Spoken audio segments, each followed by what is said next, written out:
So now what we're going to do is we're going to start to step back a little bit and look at the people who maybe spend more time in the system and coordinate and own projects, have to design projects. I think there's been a few themes we've already heard a couple times today. One is end-to-end and what end-to-end means. And so we've talked a little bit about the data that starts projects. Sometimes there's full system integrations from SAP, ERP systems or PLM systems that we'll look at later this afternoon that bring data into the project to help ignite it with accurate data. And then that data proceeds through the packaging and labeling process. And then we'll also talk this afternoon about the e-commerce portion. But where Jackie's going to focus right now is the control of the process, both the design of the process, a very visual tool that's now going to be much more deeply integrated into the overall Blue experience. And then another concept I want you to watch for is not just using graphics to create and design the process, but to monitor the process so that once it's live, there needs to be a visual way to see exactly what step we're in and what steps are early and what steps are late. So without any further ado, Jackie, go ahead, thanks. All right. Okay, so instead of looking at my task list here, I'm going to switch now to my projects. Okay, so this is more of a project owner or project manager view of the system. So we get the same kind of list, the same consistent layout that we saw in the task view, only this is my project list, and the same kind of on-demand page loading as I go through the projects that are set up here. So I don't have any more paging within the site. And then the same setup over here. I have my custom views for my projects, and I have my search. So again, search, keyword search through my project list. So now we have consistency, whether we're looking at library assets or tasks or projects. I have the same kind of consistency across all of the pages. So getting down into my projects. All right, so if I click on one of these projects, again, we have the right panel opening, so consistency through how we're seeing all the pages in this kind of page split view. But over here on the right-hand side, I'm seeing something slightly different because this is a project that I'm looking at. It's not a task anymore. So I can see here a couple of things on this page, and actually, if I click on the the project link, it's going to open this up in a full page view. So this gives me a full view of what I'm looking at here. So this is project specific now, and I can see this graphical view in the top of the page. And so we have a graphical view in 3, but as Stephen said, this is more dynamic. So now we're seeing the task completion activities as tasks are being completed. This process is going to change. So now we have a red box around. So if I can expand this out a little bit and maybe do a refit to page here to blow it up, or I can just zoom into it. But we can see here that I'm sitting with the marketing approval, and it's late by the red color. And then we also see the boxes around. If you can see this very subtle kind of green color around this box, so that task was completed on time. So we've got indications of status or timeliness in this chart as well. So I can reduce this back in size, or I can even close it up if I want to. So this little caret is consistent on all of the pages as well to close or open the window. All right, so now down here at the bottom of the page, we see my full schedule, which is what everybody's probably more familiar with. And again, I have the status icons along the side. So if I click on one of these tasks now, I'm going to get the panel opening up to the right again. And now this is my task information.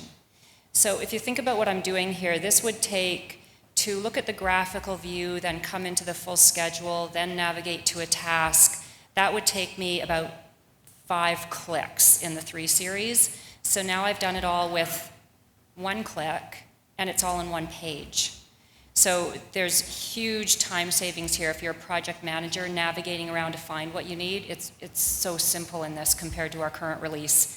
And then again, I have this option of expanding out the size of the panels if I want to, or even just opening the full task if I want to just slide that open. All right, and then I still have all of my actions up here, so my task actions are all still available to me. All right, so another thing about clicking on these links, you'll notice when I clicked on the marketing approval, or maybe you didn't, but there's a blue kind of shading that's happening behind the task that I selected. So if you watch the upload task up here, if I click on this, the shading moves over. So the 3 windows are keeping in sync with each other. So my task panel over on the right-hand side is shifting as I move around here, and then it's also keeping sync with me on the top panel. And then that same thing works if I click on a task up here. So now it'll automatically highlight down here the task. So if I want to see more information about one of these tasks, I just click on it, and it'll update both the full schedule and the task details on the side.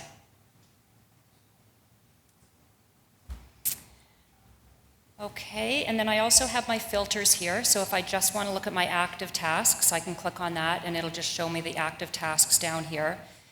So I've got my at-risk and late tasks as well, so those are all links now, just to, again, help me find things a little bit faster in my schedule. All right. And then these little kind of arrows back here will navigate back to the project list. Now, where I had started with in this is just opening up my project in the side, so I can see now the full schedule and then the graphical view over on the side here. So this actually, if I'm looking for a particular project, or if I want to see the statuses of a whole list of projects, I can just click down the list, and then with that graphical view, I can very quickly see what's where, what's late, what's on time. This is an example here of a multi-SKU or a multi-component project. So if I want to slide this open, and then just resize it here, so now I can see, again, at a very high level here, I can just visually see that the first component is currently sitting in the first task in the component process, and then the second component is sitting in the approval state and who's got it. And then I can expand this out if I want to view the larger chart view. All right. And then as tasks get completed, this will automatically get updated with all of the color coding changing. Okay, so let's go back to one of my other projects here. All right, so another view that we have here, so that's my full schedule view and my graphical view. Another view we have is the calendar view. Somebody has to clap for the calendar view. Okay, so what this is showing me is that all of my tasks are listed here. So I have a month view, I have a week view, and then I have a day view. So it just really gives me a different way to look at everything that's happening at a point in time. All right, and then reference files. So this is my reference files area, and again, the drag and drop functionality. So if I have additional reference files to add to the project, I can just come into this page and drop them in. So this can either be task-specific or for the overall project. Okay, so normally, I've done quite a few Blue demos for those that know me in the room over the last few years, and normally showing people the project functionality would take me about 45 minutes. And I just did it in about 10 minutes. So again, simplicity, usability, that's what we really focused on in this release, and I think we've made some great steps towards that. So now what we're going to do is we're going to get into a little bit of the admin side of the site. So this is the project manager view. This is for projects that are running in the system and that you might want to manage and make changes to. But as all of the Blue users in the room know, that where you actually start with an implementation is with building out these process templates that you use then to start projects. So I've come into an admin page now that is my view of the schedule. So again, for the Series 3 users in the room, you know that we use this tool that we call Eclipse, and it's this separate piece of software that needs to sit on my desktop, and I have to create the workflows and then import them into Blue and then do some configuration, and it's all very complicated, and there's a lot of steps involved to it. This is fully integrated with the Blue platform. So now I can come in here, I can look at my process template, I can, again, I've got these same resizing tools here. I can expand or look at the bottom of the page here where I've got all of my steps. So the view is very similar to if I'm a project manager, but the controls are a little bit different. So let me just resize this up here. So if I click on one of these tasks, again, I have the same shading up at the top. That's kind of tiny, so you might not be able to see it there. Right, I have the same shading, and also now what opens on this side panel on the right is the task configuration. So now I can give the task its name, I can, and we don't have all of the boxes filled in here yet, but I can set up the instructions, I can set up the metadata fields that are attached to it. So all of that logic of how your workflow flows and what everybody needs to do is now going to be just a configuration on this blue admin page. And then it's instantly available. There's no importing or exporting of things to get it available to you in the blue site. So you can still use our services to do this if you choose to, but the interface, hopefully you'll agree, it's intuitive enough that you can, with an admin of your own, you can take on this kind of modification of building of templates. So just to further kind of show you how this works here. So in this example here, I have, let me just come up to this. Okay, so in this example here, I have a couple of upload reference document steps, and then I get into a component approval cycle. So if I wanted to just add another one, and again, this is changing the base template here, right? So if I want to add another upload reference task, I just drag it in from the panel here, move it here, and then maybe attach it into my task, and then I'll say I'm going to upload a die line here. All right, so now I have the task added into so now it's part of the process flow. Like just in a couple of steps, I can now add a task in, set up the configurations for it, save my workflow, and now the next time this template's used for a project, that step will be included.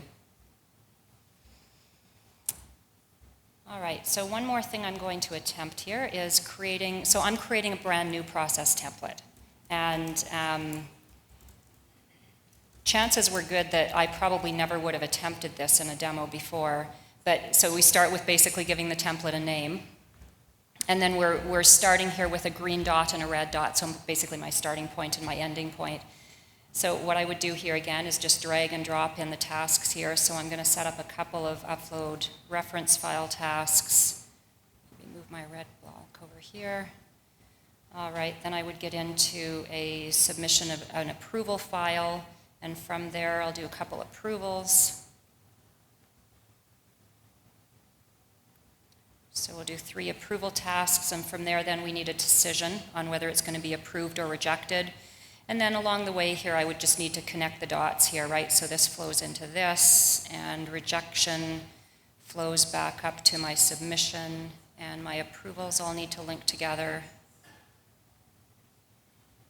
And then lastly here, I do a transfer to the library. And let's move this stop over here, and then connect the final one here. All right, so did anybody time that?